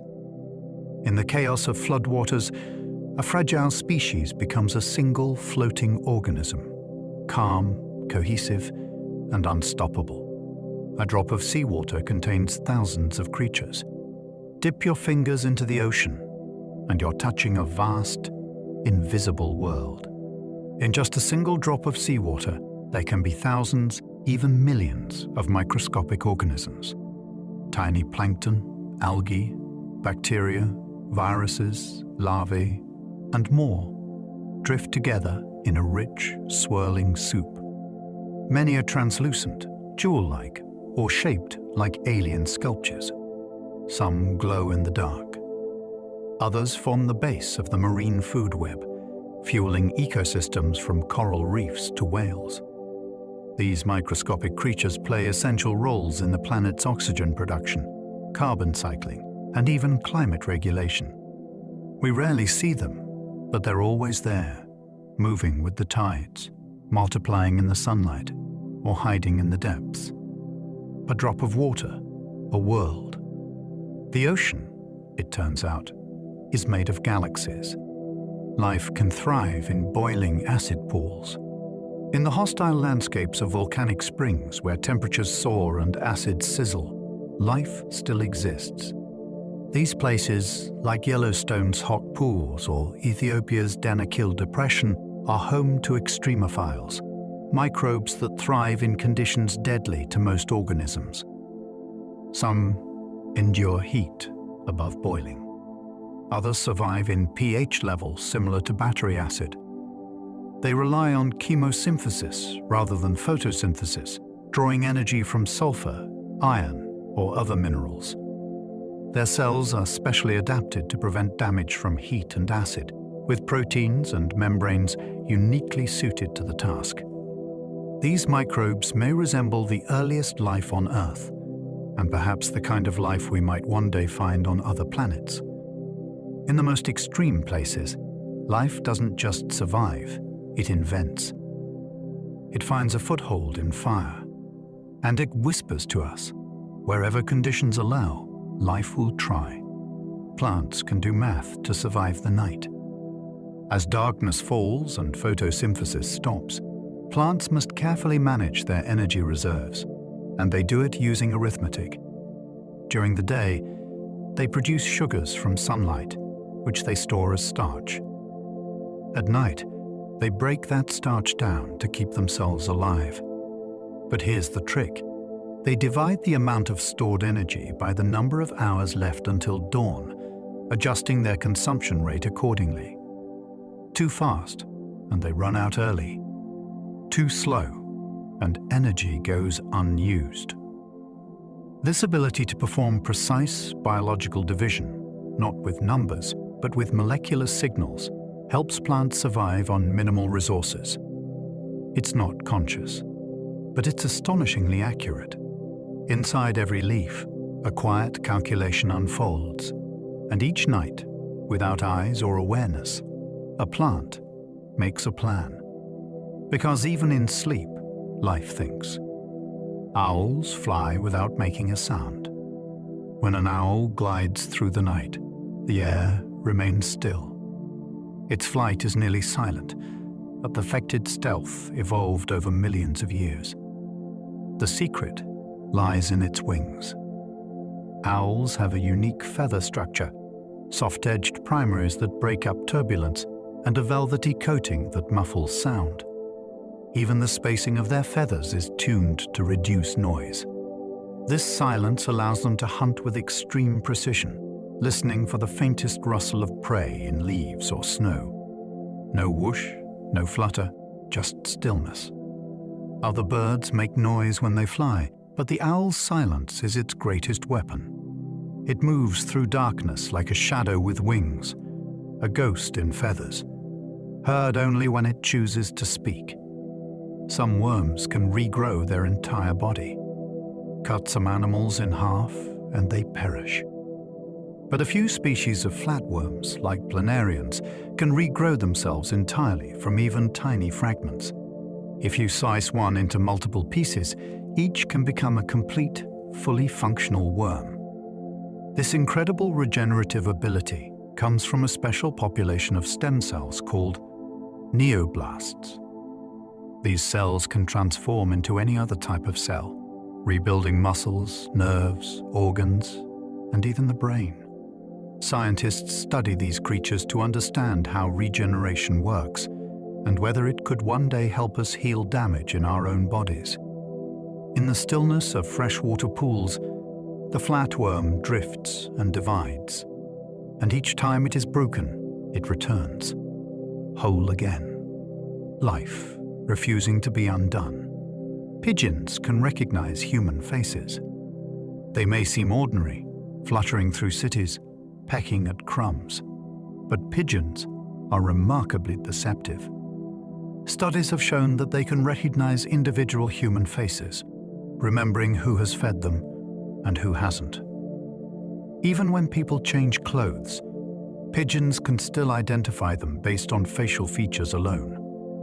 This ability is part of their highly developed visual memory, which also allows them to navigate vast distances and even distinguish between artistic styles or words in laboratory settings. Once trained, some pigeons can sort objects by category or learn sequences, behaviors once thought limited to primates.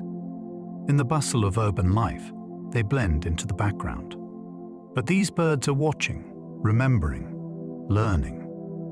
The city is their sky, and you, perhaps, are already known to them. Your body contains ancient viral DNA.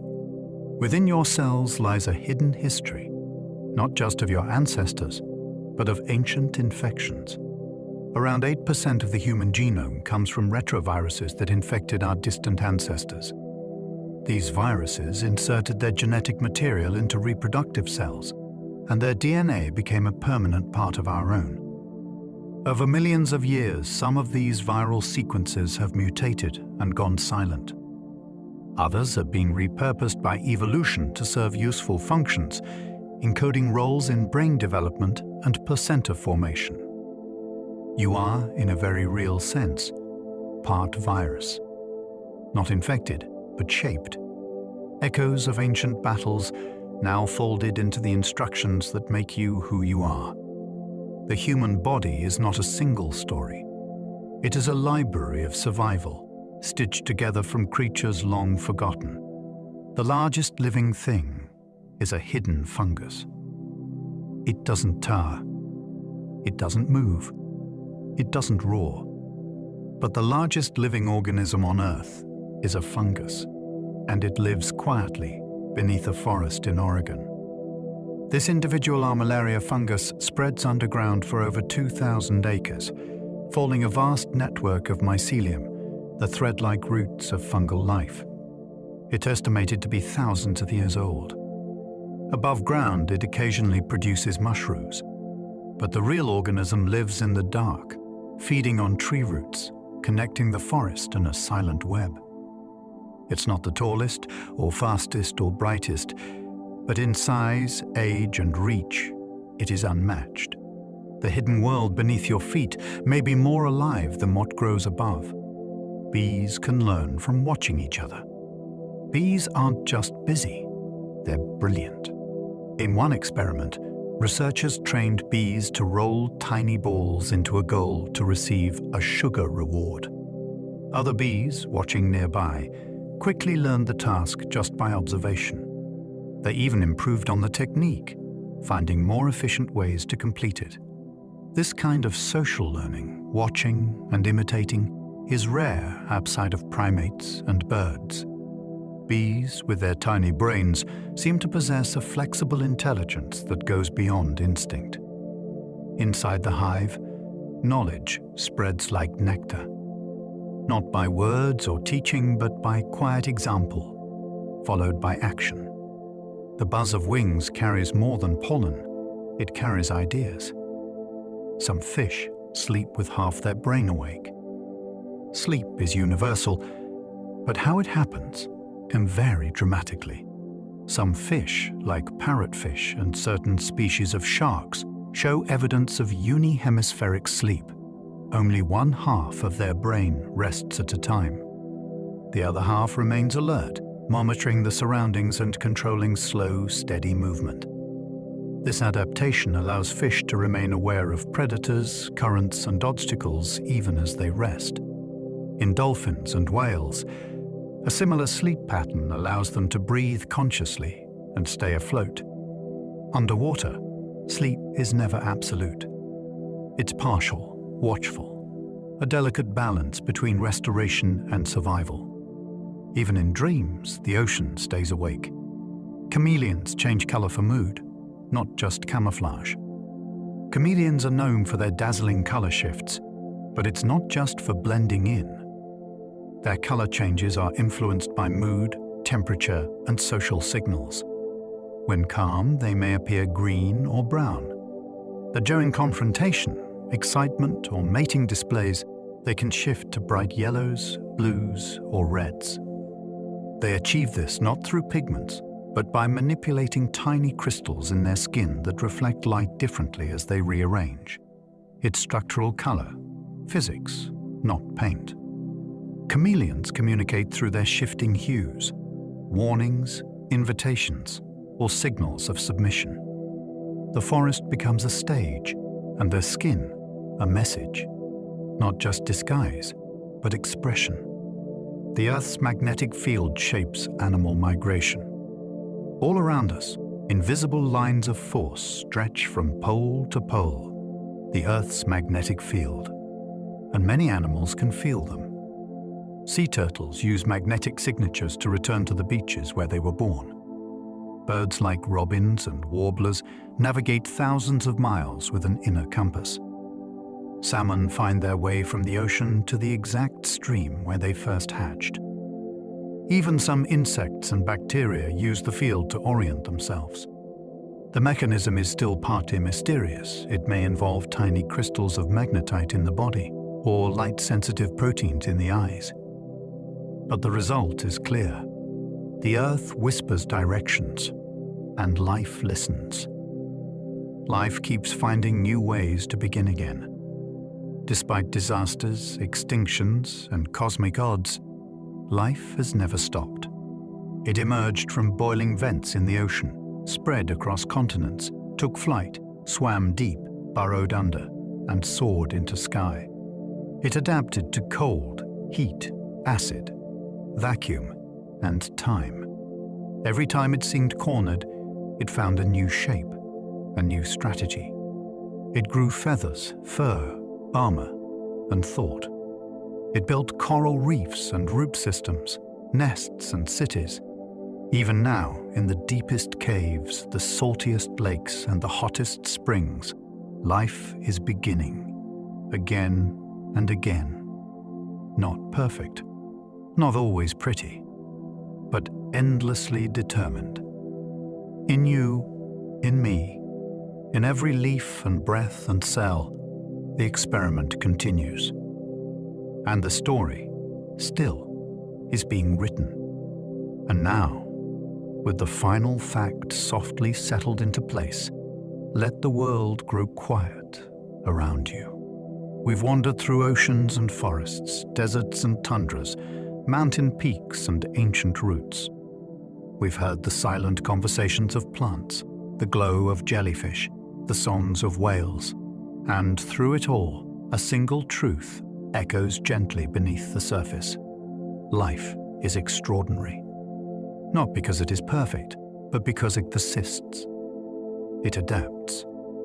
It endures. And it continues to surprise us. Somewhere, right now, a coral is releasing its eggs into the dark. A bird is flying in its sleep. A flower is counting the footsteps of a bee. You are part of this story too. Not separate from nature, but made of it. Cells and sparks, memories and motion. A living thread in the long, unfolding pattern of Earth. So, wherever you are, allow your mind to rest. Let your breath slow. Let your thoughts grow soft at the edges. The journey doesn't end, it simply pauses here until curiosity calls again. Sleep well, and thank you for dreaming with us.